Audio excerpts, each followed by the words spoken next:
Today on Dirt Lifestyle, I'm going to talk with my buddy Ian. We're in my shop. We're in his shop. We're here in the Big Tire Garage in Tennessee. And as many of you know, I've been traveling around the country in my RV with my wife and kiddos, and I had to take advantage coming through Tennessee to see Ian. And I wanted to make a video where we chat about people who are brand new to off-road and what we would recommend, like how you get started, what kind of vehicle should you get, all that stuff. I've got like, I don't know, 16, 17 years of experience off-road. I've owned a lot of different vehicles, and he has much more than that. So I feel Twice as much. Twice as much. We've got a good pool of information to pull from. And I think that a good way to start. Yes. Well, I guess first off, this is my friend Ian Johnson. He has a channel called Big Tire Garage. You can also catch him on Motor Trend, the four-wheeler TV, and all kinds of other things that he does. Many places. Many places. And so I think the best way to start this is, like, let's say Dave from Colorado. He's been, he has a desk job. He's tired of just doing the normal 9-to-5 stuff, and on the weekends going home and mowing his lawn and watching football, and he wants to go off-road. Let's go off-road. All right. He's seen this new trend called overlanding or whatever. And car camping. He's going to start searching on Google, like, how do you get started off-road? Okay. So I think the first thing we should cover would probably be a rig, because that's like one of the sexiest parts of the whole thing is, like, you build this bad-ass looking 4x4 and you figure out, like, I mean, there's so many brands. Like, what would you recommend? I want to hear what you would recommend first, because I'm going to recommend something that I normally would never recommend, but you go ahead and recommend it first. Okay, well, I think that it's hard for me to put myself back in Dave's shoes, because the first thing that I would do, probably the first thing you would do in our shoes, if we just had clean slates, we'd find something old and cool and we try to turn it into something new and cool. But if you're someone who doesn't have a garage full of tools or even like a bunch of experience, and all you know how to do is change oil and maybe change a tire, I would try to find something with a warranty, honestly.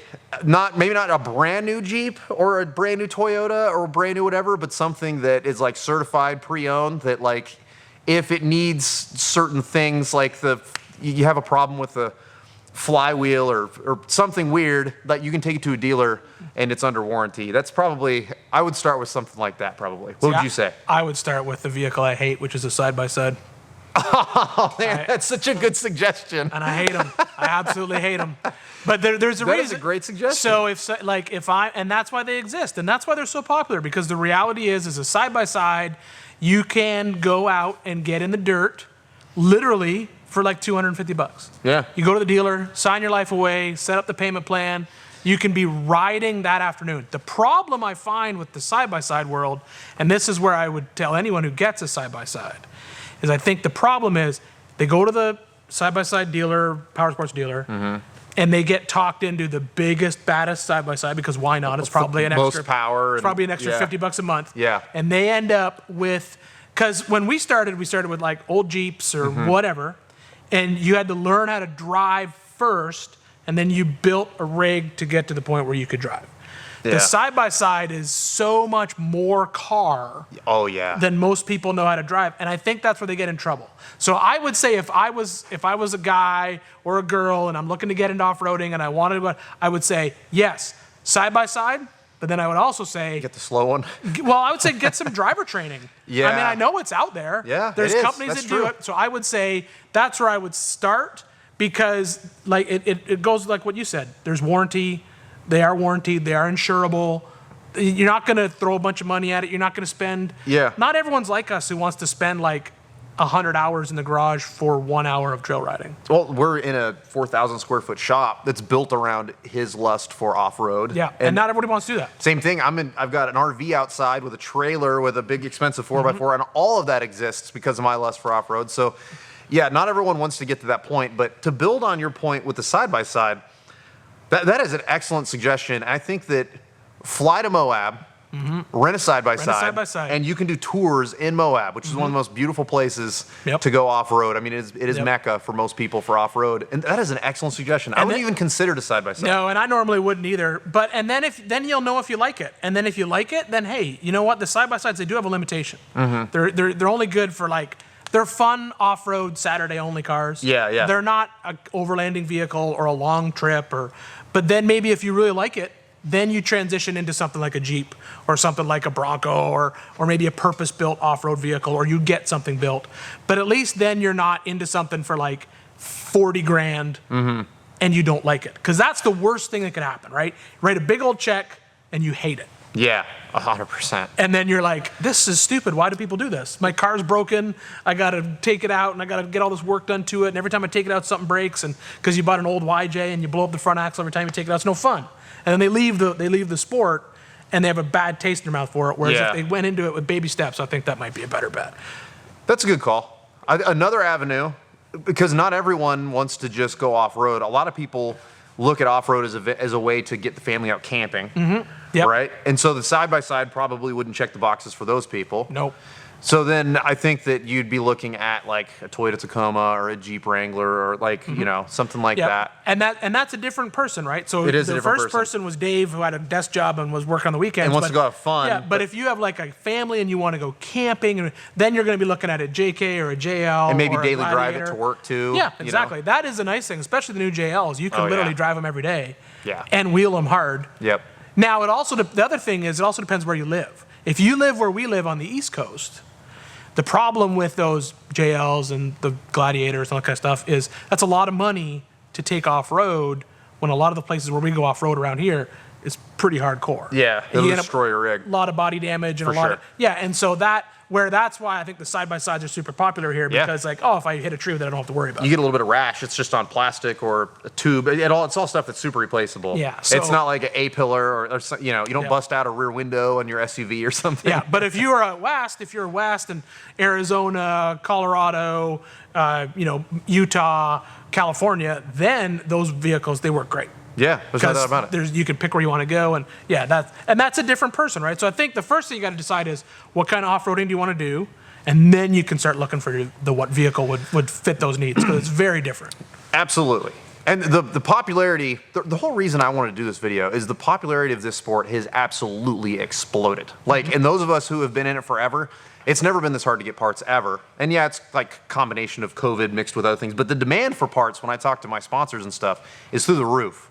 And so there's a lot of people entering this market. There's a lot of people that are really interested in this world. And I'm sure that it's just like we just covered one part of what you would be trying to figure out if you're trying to get into this world. I think another part of this is going to be, how do I meet other people to go off-road with? Because if you watch one of my videos and I'm off, and I'm having just a great time with people in the woods, there are a lot of people that probably have a hard time getting their friends into the same things they are. And I've never been one for clubs, but traditionally clubs have always been a good way to meet other off-roaders. Clubs are good, but I think clubs have changed, right? Clubs are now basically, those are Facebook groups now. Yeah, that's true. So I think what used to be a club is now going to be a Facebook group. And so a Facebook group is, because it was clubs, then it was forums, and now it's Facebook groups. Yeah. So I think that's where it starts. But the truth is, there's still local meetups of guys who go and do stuff. Like there's a bunch of Jeep guys here who meet every year, or meet every month rather, up in Franklin, and we go up occasionally just to meet them. Local shop is another great resource. If you have a local off-road shop, wherever you're going, talk to the guys there, find out whose vehicles they're working on. Are they in clubs? Yeah, or there how could do be they meet poker up? runs locally or something like that, and you could go meet people that way. The clubs here, they do a bunch of different runs. They'll do like runs out to Jack Daniels on like a weekend, then they'll do a wheeling trip. Then they'll do a road trip to Chattanooga, then they'll do a wheeling trip. So it's like back and forth. So That's super sometimes cool. it's wheeling, sometimes it's just like back road adventuring kind of stuff. But let's talk a little bit more about how popular it is right now. See, I think it's so popular, the whole off-roading world right now, is because it's not just off-roading. I have friends that own marinas, and they're in the same boat. They can't get a boat to be in the boat because the boat sales are through the roof, because what everyone figured out was I think it's two things. Number one, COVID. They didn't close the outdoors. So RVs went crazy, boats went crazy, off-road stuff went crazy because people could go out and do stuff. And then I also think it's a lot of people who realize that, you know what, life's short. Why would I spend it? If I've always wanted to do something, they're going to do it. Like the guy that I'm building, the Defender I'm building, that's not for me. That's actually for a guy. He's always wanted one. He's always dreamt of one. But he never pulled the trigger on one until COVID hit. And now he's like, you know what? If I've always wanted it, the one thing that this past year's taught me is that if I want something, I should just go do it. You need to go have the fun now because tomorrow might not be there. Exactly. So that's why he's doing it. So I think that's what it was. I think a lot of people looked at it and then I also think a lot of other people are like, well, now I work from home. I can work from anywhere. So now I can travel. I can go here. Maybe I'll go work for Moab for a month, and then I'm going to get a Jeep and I'm going to go off-roading while I'm there. I think that's also part of it. I think that's another reason why it's so popular. Yeah. I think a lot of people just finally woke up and realized, hey, I can do cool stuff outside instead of just always doing stuff inside. So what would you recommend to someone that they have a rig, they're ready to go out? How do they find out where to go? So I would say it depends on where you live, first of all. I personally, if you have the ability to do it, I'm a huge proponent of like going somewhere, like do an adventure, right? Yeah. If you have a vehicle that you can drive on the road for a while, or if you have a truck and a trailer and you can trailer it somewhere and go to another part. Because this is a thing, see, I'm not originally from America. See, I'm from Canada. And this is the thing I tell people all the time. People don't understand. There is not, and I've traveled most of the world. The only continent I haven't gone to is Africa yet. But there isn't another country on this planet, and maybe I'd be proven wrong, but I do believe this, that has the geographical diversity of the United States. I couldn't agree more. So if you like deserts, go to the desert. Yeah. And you're still in America. Yeah. If you like big trees and salmon, go to the Pacific Northwest. If you want swamps and gators, go down to the south. If you want heartland America, go to the middle. Or if you just want mud. There's places where it's literally just mud. Yeah, exactly. It's just a mud field, and people have crazy rigs for that. And the thing about that's what I would say. I would say if you have a rig that you can drive a long distance, or you plan a good trip that includes a little bit of four-wheeling, maybe some back roads and stuff. And there's lots of resources out there. There's mapping software companies, all that kind of stuff that have those trails out there. But go start in your backyard, but then don't just get stuck in your backyard. Go on an adventure. Oh, yeah. Because that's the best part. That's what I love about big trips. And I've always felt that way, but never more than right now. I mean, we're 2 days from now, it'll be 4 weeks on the road for me and my family going across country. And I've driven through so many states and so many areas and seen the terrain change and the people change and all this. And it's super inspiring for me as an off-roader because I'm like, I have to come back here, I have to come back here, I have to come back. And it changes so much. There's like, I didn't realize South Dakota had such a killer, there's a chunk of South Dakota that's gorgeous. But in my head, South Dakota looked like where I grew up in Oklahoma. I didn't think that Montana was as cool as Montana was. Oh, Montana's the best. Yeah, I always pictured Montana like big sort of sweeping hills. I didn't know Montana had as many big mountains. Oh yeah. Oh, Montana's great, and that's what I've come to realize on this trip is the United States is just packed full of these great places to go, and some places have a bigger scene than others. Like Ohio probably has a smaller scene than California for off-road, but there is still chunks of Ohio that you can go to that are outstanding to off-road, and you're not going to see all the people you would in California either. So it's like, it's everywhere. And for me, the way that I like to find it is recently, I'm getting addicted to all these different apps. There's so many good apps now. I use Onyx mostly, but there's Gaia. You can just, I use it all in conjunction with like Google Earth and stuff, and I'll just be like, hey, I want to check out this area of the state. And even where I live, where I've been wheeling for a lot of years, I am still constantly finding new little pockets of just beautiful places to either go camp or even there's some spots that are like lesser known rock crawling areas where I live. And so there's a lot of, I think that the biggest resource right now for someone brand new would probably be to take advantage of one of these apps. The apps make it so much easier to find out where to go. And then I think you brought up a really good point with the Facebook groups. You're right. That is like today's 4x4 club. I would say that. I think Facebook groups, the nice thing about the apps too is that also there's a lot more information on there than just the trail. There's like camping information and all that kind of stuff. Yeah. Who owns it? Yeah, which is super cool. Yep. It's the same. That's what I like about it. And a lot of them, like if you go to Onyx, you can actually go and run. They actually have last year's Ultimate Adventure trip. You can do the route that we did.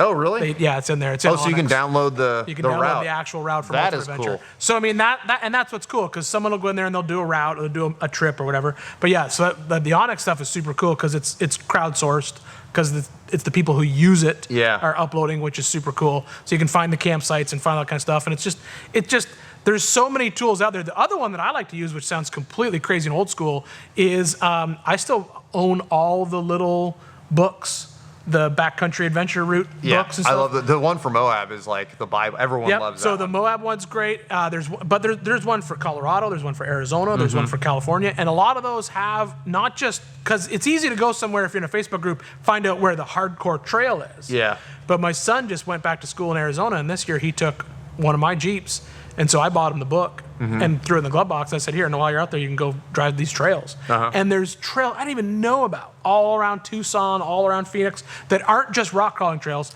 They're like little, like easy route, back road kind of trips and stuff. And those are the ones that people don't talk about because they're not big, fancy, hardcore rock crawling trails. But they're still tons of fun. And there's something to be said about just going out for views. Just like to go and just see spectacular views where, you know, I'm from a backpacking and hiking background. And it used to have to like work really hard to get to these views. And there's a lot of places you don't have to do that. You can just put it in 4-wheel drive, throw your AC on, have the kids in the back, and go have lunch at a spectacular place that's only a few hours from where you live. This is true. You know, and yeah, those books, that's another really good point. Those books are super valuable. And you can get them on Amazon. That's where I get them. Yeah, there's a lot of information out there if you want to find it for sure. So I think that a nice way to put a bow on this would be talk about trail etiquette and like being a steward of the land. I don't know if it's new people that are going to be going out and like leaving their garbage and stuff, but I think that we should stress to new people, make sure you clean it up super, super good before you leave your camp. Or if you see trash, I keep a trash bag handy every time I go off road because I'm constantly throwing trash in it. Especially on the East Coast, I hear a lot of trails get closed over here because people will just go trash them and they'll leave appliances and all this crazy stuff. Well, we have the problem on the East Coast is number one, we have way more people. Yeah. So there's a lot more people. And less public land. Yeah, and so a lot of places is privately owned. To me, and this is, I'm going to bag on side-by-sides, even though I just said that you should buy one. Yeah. To me, I think that is the problem with a side-by-side. If you go and ride a park that has a lot of side-by-side action, you're going to see a lot of trash. And the reason you see it, I think, is also because A, it's a lot of new off-roaders. So they didn't grow up with like the old-timer teaching them how to drive a YJ over rocks. And So those old-timers would really pick on you, make sure you pick up your junk and take it out. But I also think the problem with side-by-sides, there's no storage in those things. Yeah. So you find guys will just, they'll have lunch or whatever, and they'll just throw it in the back of the side-by-side, and it just bounces out. Yeah. And so I think that's the other thing. So I would say that probably that's the biggest issue is clean up where you're going, and that's, you know, the Gambler 500, I know those guys, and that's sort of one of their big mantras. They go and they do so much cleanup. And I'm not a huge Gambler 500 kind of guy, but I do like the fact that they do that. Yeah. And so I think it's super cool that they're out there doing that and cleaning up all that junk. So I think it's good. Yeah, and so as far as other trail etiquette, obviously clean it up. I would say make sure that you understand the fire restrictions of where you're going, because there are a lot of places in the West that are on fire right now as we're talking. And I can't even tell you, after they banned like public fires in Washington, how many fires I saw still. And if people are there, I didn't go and like be like, hey, you know, listen to me, you got to put out your fire. But there was 2 fires we had to put out that people just left. And we can, these are other ways that people will try to find reasons to close down these places. So if you're new, you want to go off-road, and you want to continue to go off-road with the rest of us, make sure you clean it up, make sure you know the fire restrictions before you go out. And also, you might not know this, if there's a fire restriction for like burning a fire, a lot of times you can get away with a propane fireplace. That's what I've been doing recently. And so there's ways to still enjoy yourself outdoors, just like learn how to get a hold of this information. A lot of times you go to a ranger station, just ask them, be like, hey, I want to do this or that. Like, what are the laws about just harvesting a tree that's next to where I want to make a fire? Some places that's completely cool. Or they'll make you pay like a $5 permit and you can cut like a cord of wood. So it's like, just go to ranger stations if you don't know, or go online and talk to different people. There's crazy resources out there if you're hungry for it. And I think the only other thing with trail etiquette, in Oregon, whenever I wheeled in Oregon, every time I went across another group, they would hold out fingers at how many people are behind them. And some places in Washington, they do it, but I would love nationally for people to do that. When you're on these little tight winding roads, it's so cool when people just tell you exactly, we got 5 in our group, and then you know, like, all right, we want to pull over, and you know exactly how many people are going. So we don't have like any accidents or anything, which I've been involved in an off-road accident, and it was horrible. Yeah, I can see that. That's a good point. I think a lot of that is just also spending time on a trail, and you learn that. Yeah. Because if you spend a lot of time on the trail, you realize how important that is, especially on small trails, especially when you get, like in Washington, these things are tight because there's a bunch of big trees. Same thing here on the east. Yeah, You can't go around people. So I think that's another one for sure. But yeah, I think that's probably about it. That's the most important thing. It's just, to me, the biggest thing is just the garbage. Yeah. Because there's so much of it. Yeah. There's so much of it. You just got to pick it up, take it out, and it'd be so much easier. We want to keep these places open. My kids are loving this trip because we are going to all these different places outdoor. They love camping. Camping is like a word that I hear on the daily now. Like, when are we going camping again? Because they love it. And the only way we can keep these places open for my kids and your kids and everybody's kids is if we clean up after ourselves and we don't burn it all to the ground. So I think we'll let that be the final word. Thanks so much for joining me today in the conversation. Thanks for stopping by. Yeah, and I hope you guys enjoyed this one. We'll see you on the next one.